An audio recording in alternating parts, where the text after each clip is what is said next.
Though, does continue. Leaders in the Senate agreeing on a bill that would dish out $4 billion to buy up and fix up foreclosed homes.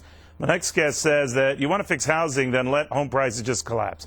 Peter Schiff is the author of Crash Proof, but Manhattan real estate guru Dottie Herman says the idea might cause the market itself to crash. So, Peter, you say let them drop.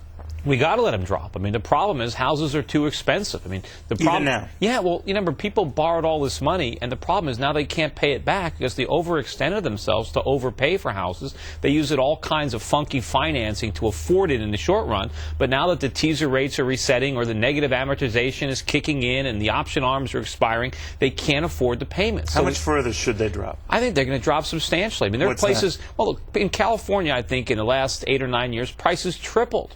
You know, prices are going to have to come down at least 50% in these bubble regions. Dottie, maybe you're more. gulping. You're gulping. I am gulping because you're generalizing. I mean, prices have gone up traditionally, and it depends on where you are. And there's many people that really didn't get caught up at all in this. And we're talking about some abuses that are absolutely need to be. Traditionally, they've just gone up with inflation, and that's only with substantial investments by the owners in maintaining the property. So you're not for this bailout? This not is at all. Artificially massive. Dottie, are you for this? I think there's some pros and cons. I think there are certain people that you really will help by helping them postpone the adjustments, because there are many people who took it because they're younger and their incomes are going to go up.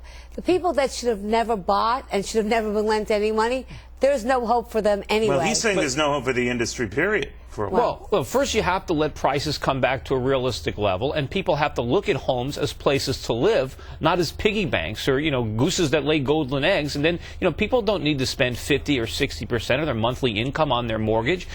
And we have to go back to traditional pricing in real estate. And no one's going to lend money. People are talking about the credit crunch, but how can you borrow money to buy into such an inflated market? Because nobody wants to risk it. He's arguing it's still inflated. I don't think anything's inflated. I think it's a supply and demand issue. I think there was there's a lot more supply than demand even now. Well, again, we're talking nationally. I'm in New York City. Prices are still holding up. Well, New York's a whole other beast. But what are you seeing nationally? You don't still see there's a lot more. Well, I see nationally, and it really depends on where. I mean, again, I think there's too many people that just generalize. If you look in San Diego, if you look in Florida, those are generally investors. But this is your business, right? But it's not just investors. People where they flipped. Okay, they flip properties.